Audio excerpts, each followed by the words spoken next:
Pred dnevi je ruski car Vladimir Putin prvi in upamo, da tudi zadnji svojo vojsko vkorakal v Ukrajino. Jaz pa zadnjih nekaj dni vkorakam v Ljubljano in se sprašujem, kje je najbližje atomsko zaklonišče.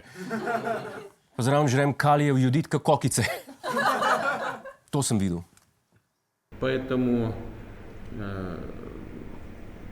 приказываю министру обороны и начальнику генерального штаба перевести силы сдерживания российской армии в особый режим несения боевого дежурства. Je to mogoče? Leta 2022. Najstarejši član naše ekipe pravi, da so v njegovi mladosti take stvari imeli vsak dan na poročilih. Pa je še zmeraj živ, kar je čudno. Ne zaradi jedrske grožnje, ampak zaradi njegovih prehrambenih navad. In kaj je tovariša Putina pripravil do tako nerazumnega ravnanja? Но по сути играют и роль заградотрядов. Более того, по имеющейся информации, и это подтверждается результатами объективного контроля, мы видим это. Бендеровцы и неонацисты выставляют тяжелое вооружение, в том числе системы залпового огня, прямо в центральных районах крупных городов. Pošteno, zaskrbljeni sosed bi rad naredil red na ulicah Kijeva. Tako da ga poruši. Specialna vojenna operacija. Bi rekel, da je to hudo pretirano, če ne bi poznal Putina.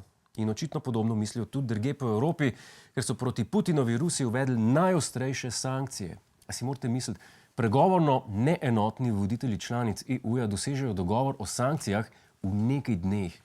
In ne samo to, poleg različnih gospodarskih ukrepov je Rusijo doletel tudi najostrejši in najbrutalnejši ukrep na kontinentu. Izključili so jih z Eurovizije. In tudi tle še ni konc presenečen za Vladimira Vladimiroviča Putina prvega. Sankcijam se je pridružila tudi Švica. Kaj pa to? Država, ki je že od pameti veka strogo nevtralna in se brani konfliktov tako močno, da imajo za državno žival domačo kokoš. A ste vedeli to? To je dejstvo. In kaj ga je še presenetil, gospoda Putina, vam povem. Minister Hojs je izjavil, da bi sprejel kar 200.000 beguncev. In to ne bi pa Putina šokiral najbolj od vsega. Pa ne sam njega.